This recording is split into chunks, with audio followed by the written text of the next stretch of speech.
Next topic, moment of inertia from rotational motion. Moment of inertia is just resistance to angular acceleration. Rotational मोशनमध्ये कोणतं acceleration असतं? Angular acceleration. That is opposition to angular acceleration or resistance to angular acceleration is moment of inertia. Now consider a rigid body, and this is axis of rotation of this rigid body, and this body is rotating, or this body has rotational motion, and let omega be the angular velocity of this body. Now consider particle having mass m1 at a distance r1 from axis of rotation. हा जो particle आहे या पार्टिकलचं मास m1, त्याचं या axis पासूनचं distance r1. त्यावेळेस काय होईल, जर ही बॉडी रोटेशनल मोशनमध्ये असेल तर हा पार्टिकल काय करत असेल, इथे सर्क्युलर मोशन करत असेल. This is circular motion of this particle. आणि पहा, circular motion, radius of this motion, and this is what? This is velocity, direction of velocity. So here v1 be the linear velocity of this particle at this position. Now consider one more point here. हा पण particle काय करत असेल, circular motion. त्याची पण radius असेल समजा r2, mass m2, radius r2, velocity v2. Then consider one more particle here, त्याची ही सर्क्युलर मोशन. पहा, ही रिजिड बॉडी अशी फिरत आहे, त्याची direction in this direction. So he direction, he direction, या डायरेक्शनमध्ये सर्क्युलर मोशन हा पार्टिकल करत असेल या डायरेक्शनमध्ये. तर या पोझिशनला डायरेक्शन ऑफ व्हेलॉसिटी. त्यानंतर अजून एक पार्टिकल कन्सिडर करा. इथे याचं मास m3, radius r3, linear velocity v3. त्यानंतर हा मास शेवटचा, त्यामुळे त्याला आपण म्हणूया mn. त्याची रेडियस rn, व्हेलॉसिटी vn. तर पहा, हा पार्टिकल काय करत आहे, सर्क्युलर मोशन. हा पार्टिकल काय करत आहे, सर्क्युलर मोशन. हा पार्टिकल सर्क्युलर मोशन, हा पार्टिकल सर्क्युलर मोशन. पण ही रिजिड बॉडी काय करत आहे, रोटेशनल मोशन. म्हणजेच प्रत्येक पार्टिकल सर्क्युलर मोशन करत आहे आणि system of particles, what is system of particles, काय करत आहे, rotational motion. and each particle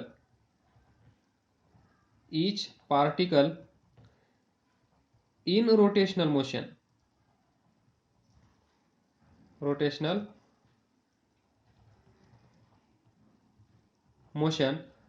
performs circular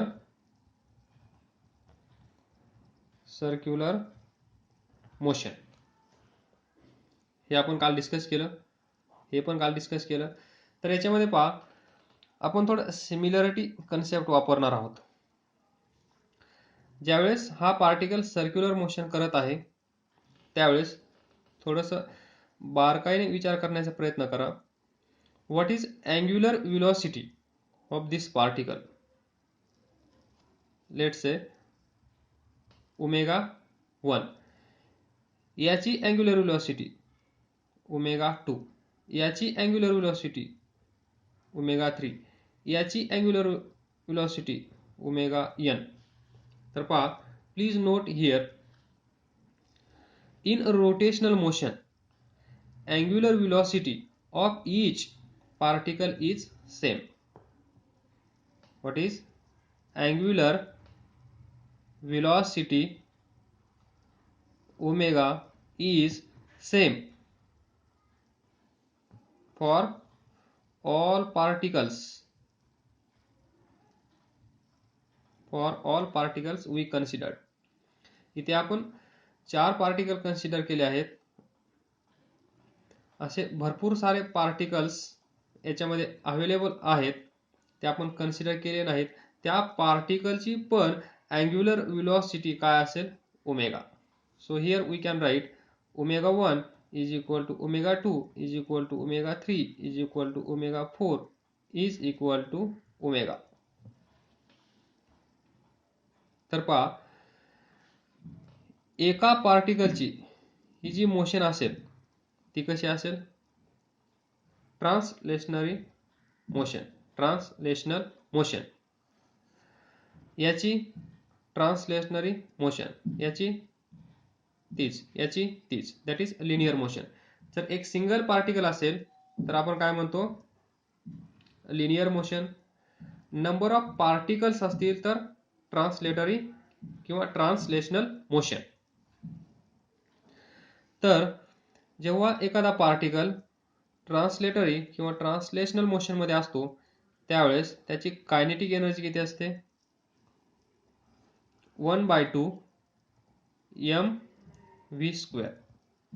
इथे पहा काय असेल? 1/2 m1v1² या पार्टिकलसाठी. तर इथे v is equal to r omega या पार्टिकलसाठी काय असेल? v म्हणजे v1, r म्हणजे r1, ओमेगा म्हणजे omega 1, but we know that omega 1 is equal to omega. So r1 omega v1. Angular velocity of each particle is same in rotational motion. Please note this point. Now we can substitute this here. So we get 1/2 m1 v1 काय आहे? r1 omega bracket square. So 1/2 m1 r1 square omega square. हे झालं पहिल्या पार्टिकलचं. And very similarly we can write for particle 2, and it is 1/2 m2 r2 square omega square, number 2. For particle 3, 1/2 m3 r3 square omega square 3. Next 1/2 mn rn square omega square 4. Now we can find total kinetic energy of all these particles. Total kinetic energy of all these particles. See, 1/2 m1 r1 square omega square plus 1/2 m2 r2 square omega square dash dash dash dash plus 1/2 mn rn square omega square. This is total kinetic energy of all these particles. 1/2 common, omega square common, bracket मध्ये काय असेल? m1 r1 square, इथे काय असेल? m2 r2 square plus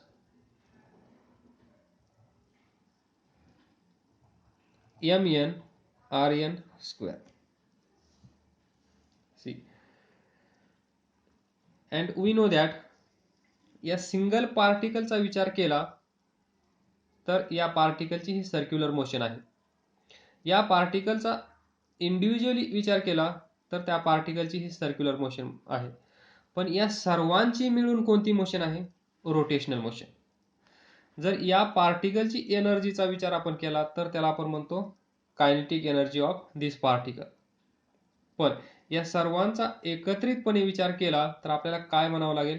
kinetic energy of rotational motion. Kinetic energy of rotational motion. या पार्टिकलचा जेव्हा आपण विचार करतो त्यावेळेस काय विचार करतो आपण? Kinetic energy of this particle in translational motion. या पार्टिकलची kinetic energy of this particle in translational motion. And similarly for this particle and all particle. आणि हे सर्वांना एकत्र केल्यानंतर एक बॉडी तयार होत आहे आणि त्या बॉडीचं नाव आहे रिजिड बॉडी. आणि या बॉडीची जी मोशन आहे त्या बॉडीला जी मोशन भेटली आहे त्या मोशनला आपण म्हणत आहोत रोटेशनल मोशन. तर या बॉडीची जी एनर्जी असेल, या बॉडीची जी कायनेटिक एनर्जी असेल, त्या कायनेटिक एनर्जीला आपल्याला काय म्हणावं लागेल? Kinetic energy of rotational motion. या बॉडीची जी मोशन आहे त्या मोशननुसार त्या बॉडीची एनर्जी आपण डिसाईड करणार. हा पार्टिकल सिंगल होता. मग सिंगल पार्टिकल म्हणल्यानंतर लिनियर मोशन किंवा ट्रान्सलेटरी मोशन आपण कन्सिडर करतो आणि तिथे असते kinetic energy half mv². But जेव्हा हे सर्व पार्टिकल्स मिळून या बॉडीला फिरवत आहेत असं कन्सिडर करा आणि ही बॉडी फिरल्यामुळे तिच्याकडे काहीतरी एनर्जी गेन होत असेल, काहीतरी एनर्जी तिच्याकडे येत असेल आणि त्या एनर्जीला आपण म्हणणार कायनेटिक एनर्जी, कारण ती मोशनमध्ये आहे. ज्यावेळेस एखादी बॉडी मोशनमध्ये असते त्यावेळेस त्या बॉडीकडे कोणती एनर्जी असते? Kinetic energy. मग ज्यावेळेस सिंगल पार्टिकलचा आपण विचार करतो त्यावेळेस ही एनर्जी, ज्यावेळेस हे सर्व पार्टिकल्स मिळून एक बॉडी तयार झाली त्या बॉडीचं नाव रिजिड बॉडी आणि त्या रिजिड बॉडीला जी मोशन आहे ती रोटेशनल मोशन. मग या बॉडीकडे जी एनर्जी असेल ती एनर्जी कोणाची असेल, कशामुळे असेल? या रोटेशनल मोशनमुळे. दॅट इज इन शॉर्ट मला हे सांगायचं आहे की ही जी टोटल एनर्जी आपल्याला भेटली आहे ही टोटल एनर्जी म्हणजेच kinetic energy of this rigid body in rotational motion. तर पहा याला आपण असं लिहिणार, हा 1/2 हा ω² आणि हा जो ब्रॅकेट आहे दिस याला आपण लिहिणार I. Finally we can write 1/2 I ω². पहा kinetic energy in translational motion is equal to kinetic energy in rotational motion. हे सर्व पार्टिकल्स आपण वेगळे वेगळे कन्सिडर केले, प्रत्येकाची कायनेटिक एनर्जी काढली, त्या सर्वांना ॲड केलं, सर्वांना ॲड केल्यानंतर टोटल कायनेटिक एनर्जी भेटली आणि ही टोटल कायनेटिक एनर्जी कशाच्या बरोबर असली पाहिजे? Kinetic energy in rotational motion. Now see here kinetic energy half mv² translational motion.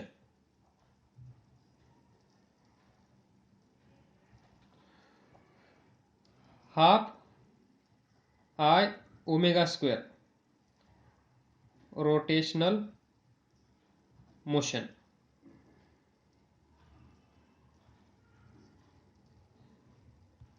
तर पहा ॲनालॉगी, मासची जागा कोणी घेतली? Moment of inertia. Linear velocity ची जागा कोणी घेतली? Angular velocity. म्हणजे व्हेरी सिमिलर आणि याला आपण म्हणतो ॲनालॉगी between translatory motion and rotational motion. मासच्या जागेवर मोमेंट ऑफ इनर्शिया, व्हेलॉसिटीच्या जागेवर लिनियर व्हेलॉसिटीच्या जागेवर अँग्युलर व्हेलॉसिटी, आणि याला आपण म्हणतो मोमेंट ऑफ इनर्शिया. या टॉपिकचं नाव काय आहे? Moment of inertia. And this is this moment of inertia of system. तर पहा, यालाच असं लिहिता येतं 1/2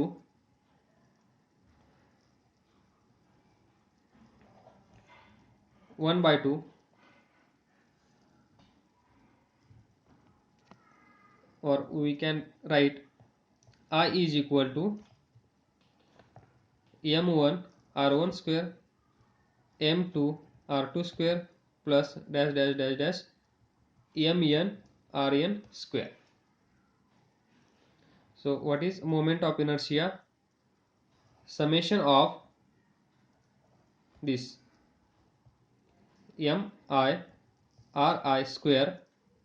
I ची व्हॅल्यू काय असेल? फ्रॉम 1 टू लास्ट, जेवढे पार्टिकल्स असतील तेवढे इथे ठेवा. आय ची व्हॅल्यू 1 ठेवा, तर काय भेटेल तुम्हाला? m1 r1 स्क्वेअर दिस टर्म. त्यानंतर आय ची value 2, m2 r2 square this term, and so on. Last this value. Here we can write small n. We have used here small n. So this is moment of inertia. Mass analogy, that is moment of inertia. Here see, moment of inertia is product. काय आहे? Product of mass of particle, mass of particle. एका पार्टिकलचा आपण विचार करत आहोत. ही definition भरपूर सारे particles cover करत आहे. Product of mass of a particle and square of distance from axis of rotation. आणि हे डिस्टन्स कसं असलं पाहिजे? परपेंडिक्युलर. तर पहा, एक पार्टिकल पहा याच्यामध्ये, ही ॲक्सिस ऑफ रोटेशन r1 कसं आहे? या ॲक्सिसला perpendicular, that is m1 r1 square. See m1 r1 square. हा मोमेंट ऑफ इनर्शिया कशाचा असेल? या पार्टिकलचा. नंतर या पार्टिकलचा मोमेंट ऑफ इनर्शिया, या पार्टिकलचा मोमेंट ऑफ इनर्शिया, सर्वांचा मोमेंट ऑफ इनर्शिया ॲड केला तर आपल्याला काय भेटेल? या बॉडीचा मोमेंट ऑफ इनर्शिया. त्याच्यासाठी आहे ही डेफिनेशन.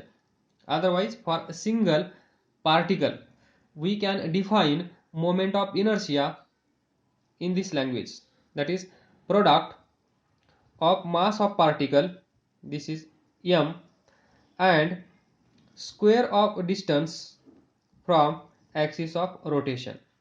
त्या पार्टिकलचं समजा ही ॲक्सिस ऑफ रोटेशन, हा पार्टिकल इथे आहे, त्याचं मास m, डिस्टन्स r. तर moment of inertia of this particle about this axis, moment of the axis AB. तर moment of inertia of this particle about AB असं लिहिणार आपण. about AB is काय असेल? Product of mass of particle. या पार्टिकलचा मास किती आहे? m, and square of distance from axis of rotation. ते डिस्टन्स कसं असलं पाहिजे? Perpendicular, that is here r square. म्हणजे product of mass of particle and square of distance from axis of rotation, and this distance should be perpendicular distance from axis of rotation. Whereas we can define moment of inertia of this rigid body.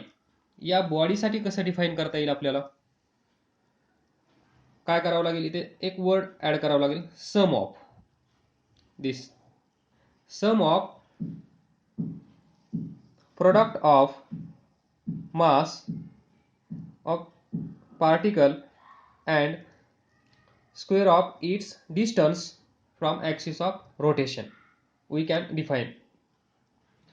याचा moment of inertia find करा, याचा moment of inertia find करा, या पार्टिकलचा find करा, या पार्टिकलचा find करा आणि या सर्वांची सम करा, आपल्याला भेटेल moment of inertia of this body. आणि त्यावेळेस आपण ही मेथड वापरतो, किंवा युनिफॉर्म मास डिस्ट्रीब्युशन असेल तर इंटिग्रेशन मेथड वापरतो. आपण भरपूर सारं काही डिस्कस करणार आहोत मोमेंट ऑफ इनर्शिया बद्दल, ते तुम्हाला पाठ होऊन जाईल पुढच्या लेक्चरमध्ये. तर पहा, now SI unit of moment of inertia. See, what is moment of inertia? I is equal to mr square, unit of mass kg, unit of radius distance, length meter square. So kg meter square is SI unit of moment of inertia, and moment of inertia is a scalar positive quantity. Moment of inertia I is scalar positive quantity. Next, for uniform, for continuous system, this moment of inertia can be calculated by integration method, that is r square dm. dm म्हणजे काय असेल? आपण ही जी body आहे, या बॉडीचा एक particle इथे consider केला होता आणि त्याला आपण m1 बोललो होतो. बस, m1 म्हणजेच dm. त्या पार्टिकलचा, सॉरी, ती जी बॉडी असेल त्या बॉडीचा छोटासा पार्टिकल आपण कन्सिडर करणार आणि त्याचं डिस्टन्स कन्सिडर करणार आणि त्याचा मोमेंट ऑफ इनर्शिया काढणार सिंगल पार्टिकलचा. आणि असे हजारो पार्टिकल त्याच्यामध्ये असतील तर आपण त्यांना ऍड करण्यासाठी इंटिग्रेशन मेथड वापरतो. तर आर स्क्वेअर dm हा असेल moment of inertia of small mass dm, आणि by using integration method we can calculate total moment of inertia of this rigid body by using proper limits, lower limit and upper limit.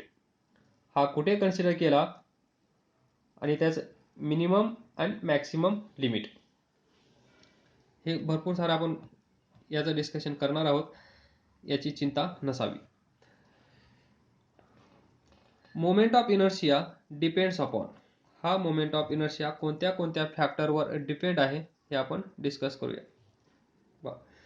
Moment of inertia depends on density of the material of the body. Density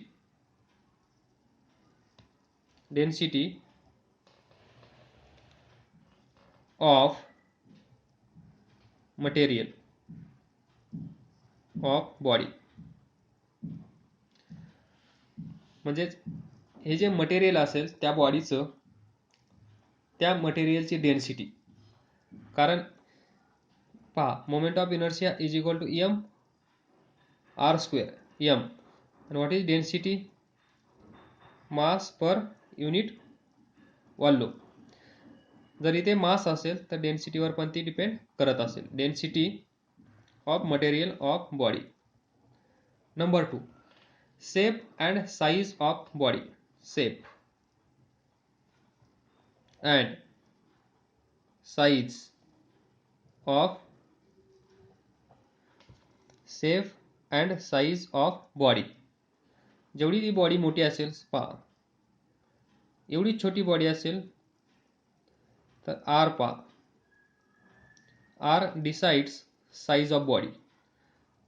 he body एवढी असेल, नंतर एवढी असेल, नंतर एवढी असेल, तर पहा आरची व्हॅल्यू इन्क्रीज होत आहे, म्हणजेच मोमेंट ऑफ इनर्शिया इन्क्रीज होणार. That is moment of inertia depends upon size and shape.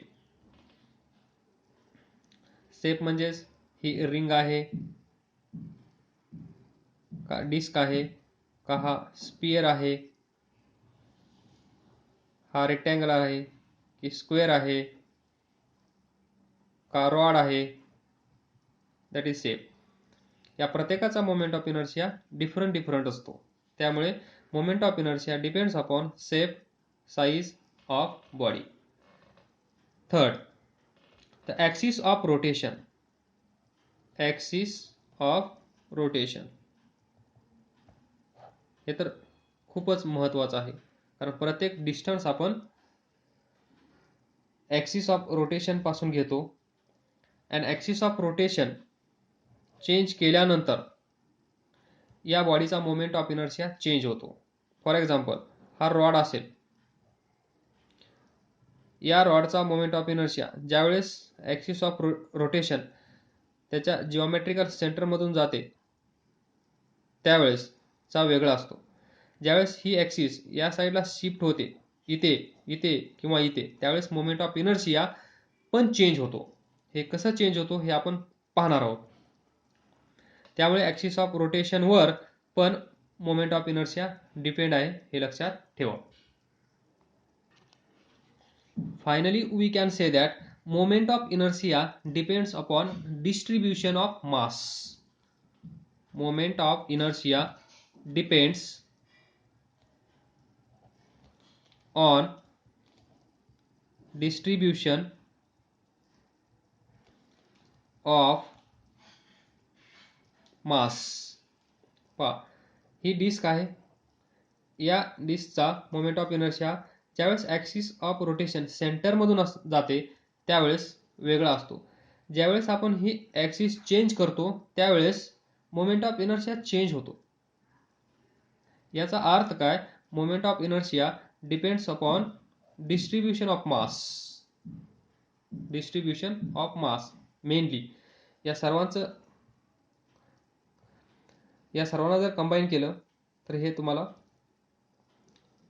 भेटेल. That is depends upon distribution of mass.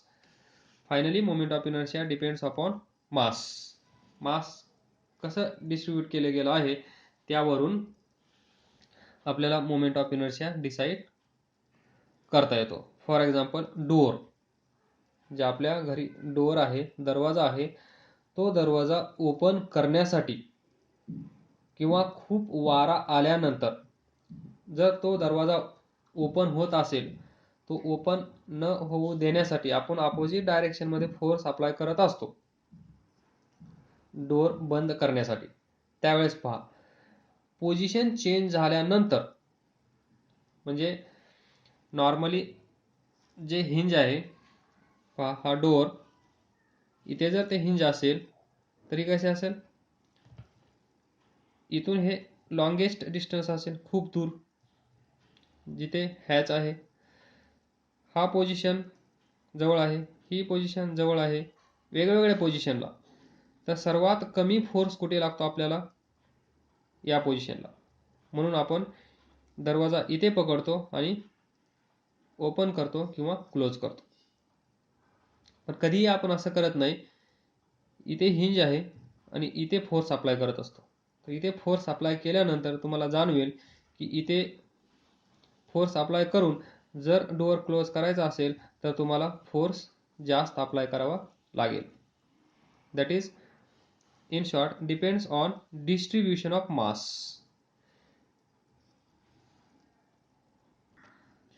Next, most important 2 points. The moment of inertia does not change.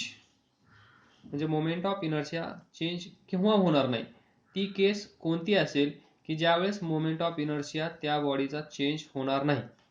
तर पहा, first काय असेल, moment of inertia does not change if the mass is shifted parallel to the axis of rotation. म्हणजेच axis of rotation इथे असेल, तो मास इथे असेल. मास इकडे गेल्यानंतर आर डिक्रीज होतं, म्हणजेच मोमेंट ऑफ इनर्शिया कमी होणार. ॲक्सिस ऑफ रोटेशन, हा पार्टिकल इकडे गेल्यानंतर रेडियस इन्क्रीज होते, म्हणजे मोमेंट ऑफ इनर्शिया इन्क्रीज होणार. पण जर ही आहे ॲक्सिस ऑफ रोटेशन आणि मास इथे आहे, हा मास, जर हा मास इकडे गेला तर रेडियस इन्क्रीज झाली, moment of inertia increase. Mass जवळ आला, रेडियस डिक्रीज झाली, मोमेंट ऑफ इनर्शिया डिक्रीज. पण what happens if we shift this mass parallelly म्हणजेच वरती घेऊन आलो. या केसमध्ये distance between axis of rotation and this mass change होत आहे का? नाही. म्हणजे ज्यावेळेस मास आपण पॅरलली शिफ्ट करतो त्यावेळेस मोमेंट ऑफ इनर्शिया चेंज होणार नाही. This is I want to convey this message. Next case, when see this is circular motion and this is axis of rotation. हा मास इथे आहे, ज्यावेळेस हा रोटेट होईल त्यावेळेस मास इथे जाईल, नंतर इथे जाईल, नंतर इथे जाईल, नंतर इथे जाईल, नंतर इथे जाईल. R1, R2, R3, R4, R5 यामध्ये R1 is equal to R2 is equal to R3 is equal to R4 is equal to R5 आहे की नाही? Yes. So we can say radius of this particles in circular motion is same at each position. त्यामुळे moment of inertia mr².